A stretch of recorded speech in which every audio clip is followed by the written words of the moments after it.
Tapi saya punya pengalaman di 2019. Ketika saya memimpin di Jakarta, saya ini ngelola kota yang banyak orang-orang kena luka tembak. Saya datang ke rumah sakit Di 2019. 2019. Saya datang ke kamar operasi karena saya sebagai gubernur di rumah sakit yang saya kelola, DKI kelola. Itu pun pasca putusan MK ya? Putusan semasa itulah. KPU ya? Saya lupa persis apa urutannya. Tapi krisis hasil yang rakyat terlibat. Dan apa yang terjadi? Saya lihat tubuh-tubuh yang kena udah meninggal, anak-anak, ada bekas mesin, ada bekasnya, bahkan sisa pelurunya atau apapun lah di situ. Ada dalam, saya lihat di situ, saya ketemu orang tuanya, saya datangi rumahnya, dan satu tempat itu di sekitar Glodok, agak ke barat sedikit, saya lupa jembatan berapa di sana. Itu ketika saya tiba di tempat duka, ratusan pengemudi ojek itu sudah berada di depan situ. Karena ayahnya adalah pengemudi ojek. Suasana orang marah, sedih, marah. Saya datang ketemu orang tuanya. Kemudian saya ikut angkat jenazahnya. Dan saya bicara di depan semuanya. Ini ada korban. Jangan kita tambah korban lagi. Ini ada korban hari ini. Kalau kita melakukan apa, nambah korban. Saya memilih hadir. Karena negara harus hadir dalam situasi krisis. Dan pada saat itu tidak ada pejabat manapun yang muncul di lapangan. Saya memilih hadir. Saya datang ke tiap rumah sakit, saya datang ke tiap rumah yang kehilangan anggota keluarganya, dan kita urus semua orang yang menjadi korban atas biaya DKI.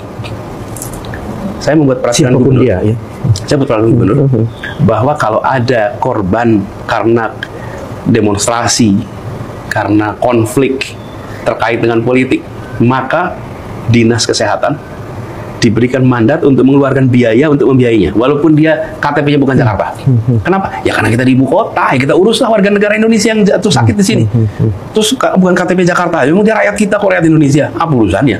Dia celaka, dia luka, dia biayai. Itu ratusan. Yang meninggal, saya lupa jumlahnya.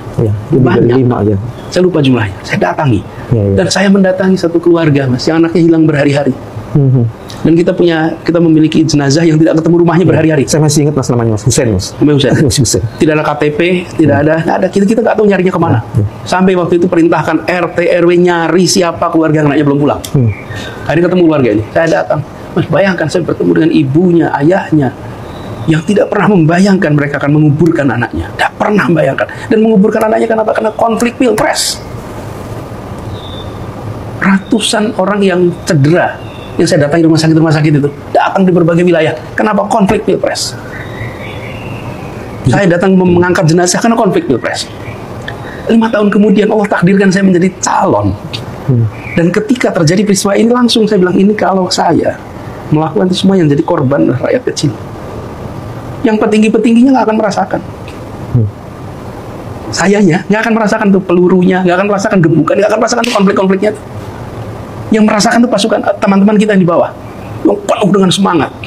Karena itu jaga, tetap bersemangat, tetap menekan MK. Menekan MK untuk apa? Untuk adil. Menekan MK untuk apa? Untuk berani. Tapi ada batasnya. Jangan agitasi yang membuat ini menjadi konflik terbuka. Jadi saya bersyukur ini semua selesai, nol. Tidak ada penguburan karena konflik akibat keputusan hasil MK. Tidak ada penguburan karena putusan hasil KPU. Dan bagi saya setiap nyawa itu bernyawa. Setiap nyawa itu harus dilindungi dan jangan sampai jadikan korban. Ada masa perjuangan di mana jiwa raga kita dipertaruhkan atau pertaruhkan. Tapi ini adalah sebuah perdebatan yang dibuat di dalam MK, Majelis Hakim dengan tim hukum dan dorongan dari publik untuk mengawasi, untuk minta adil. Tekanan di situ. Tapi ada batasnya. Kalau tidak, seperti yang saya rasakan dulu, Mas, dan pengalaman mengelola mereka-mereka ini semua, Mas, yang menjadi korban itu, saya merasakan betul mereka juga ujungnya tidak dapat perhatian yang cukup. Kehilangan anak itu tidak pernah bisa diganti dengan santunan sebesar apapun yang disampaikan dengan sesantun apapun. Nggak bisa. Nggak bisa, saya rasakan sekali. Nah, jadi, Mas, ketika menghadapi ini, saya malah ingin menunjukkan bahwa di dalam berdemokrasi ada kompetisi, ada penyimpangan-penyimpangan. itu tidak boleh kita lupakan.